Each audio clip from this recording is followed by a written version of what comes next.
कभी कभी हमें उन्हीं से सबसे बड़ा धोखा मिलता है जिनको हम सबसे ज़्यादा प्यार करते हैं और उस पर सबसे ज़्यादा भरोसा करते हैं।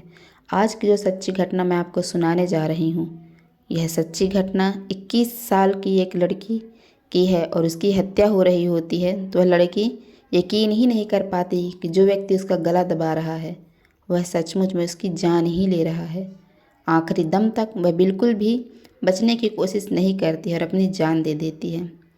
उस लड़की को यह पता होता, यह मालूम होता कि वह उस व्यक्ति उसकी ज़िंदगी ले रहा है तो शायद वह अपने बचाव की कोशिश करती।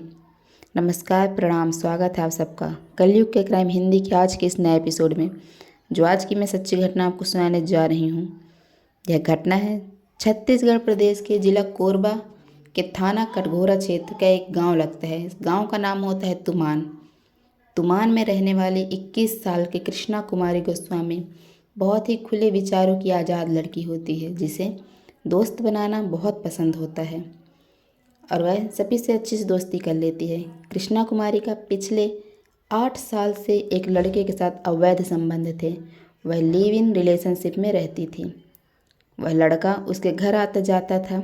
उसके घर वाले जानते थे इस बात को, वह विरोध भी किया करते थे। उसके माता पिता, परिवार के लोग जब कभी नहीं रहते थे या सो जाते थे तो कभी कभार वह लड़का उसके घर में मिलने आ जाता था और वहीं कृष्ण कुमार की हत्या हो जाती है। उस रात उससे मिलने के लिए एक लड़का आता है। रात के 10 से लगभग 12 बजे तक दोनों साथ में रहते हैं और इसके बाद वह चला जाता है। इसी बीच लगभग 2:30 बजे के आसपास संजय चौहान, जो उसका प्रेमी है, इसी गांव का रहने वाला है, उसके पास मैसेज जाता है जिसमें लिखा होता है, मुझे बचा लीजिए, मेरे पिताजी मेरी जान ले लेंगे। ठीक ऐसे ही एक और मैसेज पास के गांव कटघोरा है, इसमें रहने वाला है एक निमेंद्र देवांगन, उसके पास भी वही सेम मैसेज पहुंचता है।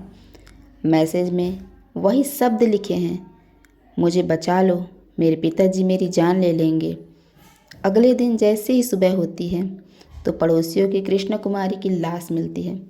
पड़ोसी पुलिस को कटघोरा थाने में फ़ोन करते हैं। उन्हें बताते हैं कि कृष्णा कुमारी की हत्या हो चुकी है। इसमें 3 टीमें आती है जांच करने के लिए। 2 डॉग स्क्वाड, साइबर सेल यहाँ जांच के लिए आते हैं और फॉरेंसिक टीम।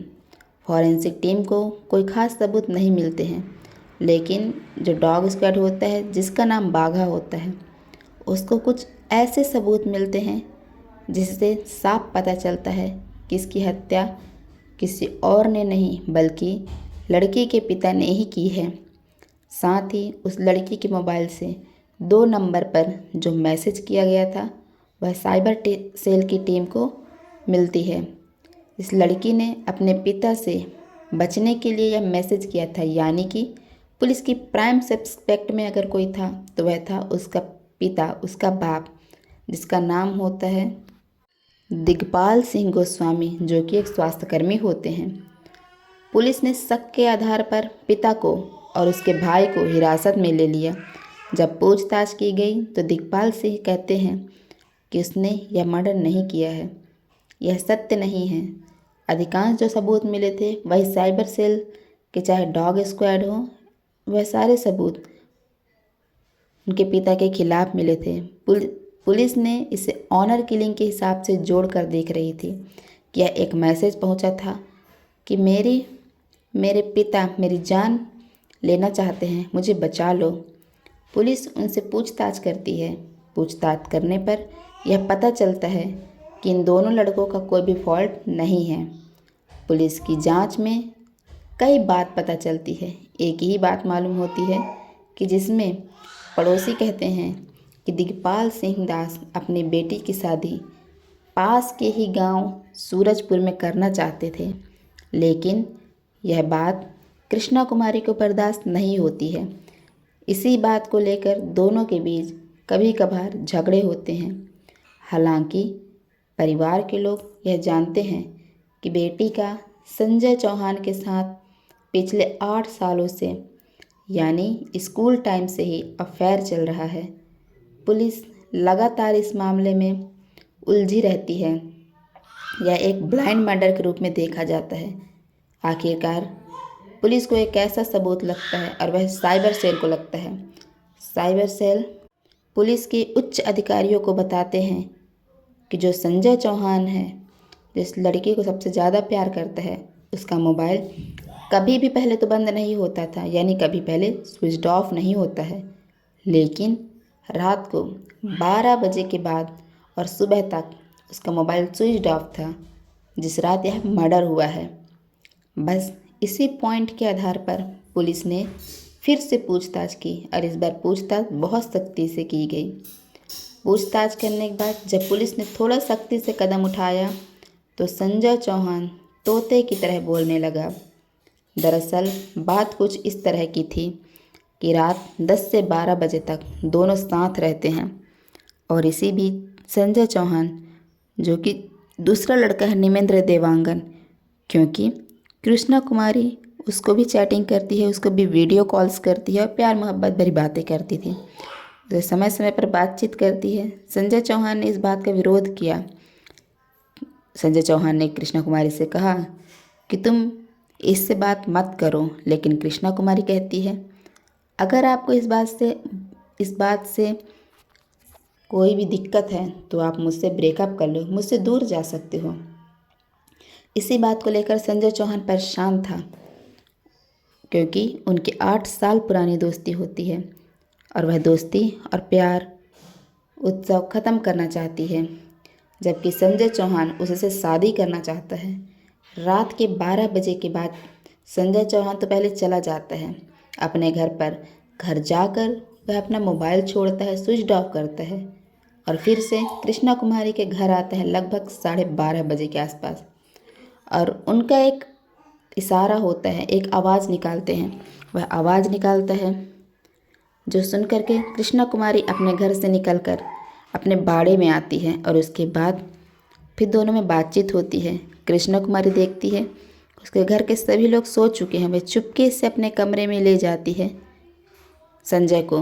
वहाँ कुछ खाने पीने की चीज़ें पड़ी होती है, दोनों मिलकर खाते हैं, पीते हैं, बातचीत करते हैं। संजय चौहान बार बार जिद करता है कि तुम नरेंद्र देवांगन से बात ना करो, तुम उससे दूरियां बना लो। संजय चौहान बातचीत करते वक्त कृष्णा कुमारी के गले में साड़ी बांध देता है। साड़ी को वहीं थोड़ी थोड़ी दबाने लगता है, खींचने लगता है, यानी कि उसके गले का फंदा इस तरह से टाइट होने लगता है। इसी बीच संजय चौहान कृष्णा कुमारी का मोबाइल लेता है और मोबाइल से ही एक मैसेज करता है। इसमें लिखा है, मुझे बचा लो, मेरे पिताजी मुझे मार डालेंगे। यही मैसेज वह खुद के मोबाइल में भी करता है, कृष्णा कुमारी के मोबाइल के व्हाट्सएप से अपने मोबाइल में करता है। नरेंद्र देवांगन को भी वही मैसेज करता है और फिर वह दोबारा से घर से निकलता है और बार में पहुंच जाते हैं दोनों। लड़की को बिल्कुल भी विश्वास नहीं था कि संजय चौहान आज उसकी जान लेने वाला है, क्योंकि अमूमन प्यार करने वाले किसी बात को लेकर झगड़ा करते हैं और फिर आपस में मिल जाते हैं, लेकिन आज का जो मनमुटाव था वो बहुत ज़्यादा बढ़ चुका था और इतना लंबा चलने वाला था, यह दोनों को भी पता नहीं था। मैसेज करने के तुरंत बाद ही वह उसके गले को इस कदर खींचने लगता है कि उसका दम घुटने लगता है और पोस्टमार्टम रिपोर्ट भी यही कहती है कि कृष्णा कुमारी ने बिल्कुल भी फाइट नहीं की थी, बिल्कुल भी अपने बचाव की कोशिश नहीं की थी। एक बार ऐसा भी होता है कि वह पूरी ताकत से उसका गला घोंटकर हत्या कर देता है। पुलिस की पूछताछ में संजय चौहान एक और चौंकाने वाली बात करता है। वह कहता है कि उसने जो भी किया है यह क्राइम पेट्रोल देखने के बाद सीखा है और यहीं से उसको आइडिया आया कि किस तरह से वे अपनी प्रेमिका कृष्णा कुमारी की हत्या करेगा। इसके लिए वह कई दिन से प्लानिंग में था, क्योंकि उसको काफ़ी समय पहले मालूम हो गया था कि उसकी प्रेमिका गांव के ही एक लड़के नरेंद्र देवांगन से संबंध बनाए हुए हैं, वीडियो चैट करती है, चैटिंग करती है। यह बात संजय चौहान बिल्कुल भी बर्दाश्त नहीं कर पाता है। अब स्कूल से रहे दोनों साथ में और अंत में कोई दूसरा आ गया तो वह उसके बर्दाश्त से बाहर हो गया। स्टीओ राम गोपाल यादव कहते हैं कि इसको पुलिस के लिए बहुत ही मुश्किल था इस केस को सुलझाना, क्योंकि ब्लाइंड मर्डर था, किसी और को फंसाया जा रहा था। यहाँ जब कोर्ट में जाता है यह मामला तो उसके पिताजी को बरी कर दिया जाता है, देवांगन को भी बरी कर दिया जाता है जो निमेंद्र देवांगन को होता है, और जो इसमें मेन आरोपी होता है संजय चौहान, उसके ऊपर केस फायर होता है और यह लंबा चलता है। तो उम्मीद है कि आपको आज की यह घटना, यह क्राइम स्टोरी पसंद आई होगी। तो आप हमारे चैनल को सब्सक्राइब कर लीजिएगा, और कुछ भी आपको टॉपिक मिलता है, कहीं से भी आपको कोई केस मिलता है तो हमें कमेंट करके ज़रूर बताइएगा। धन्यवाद।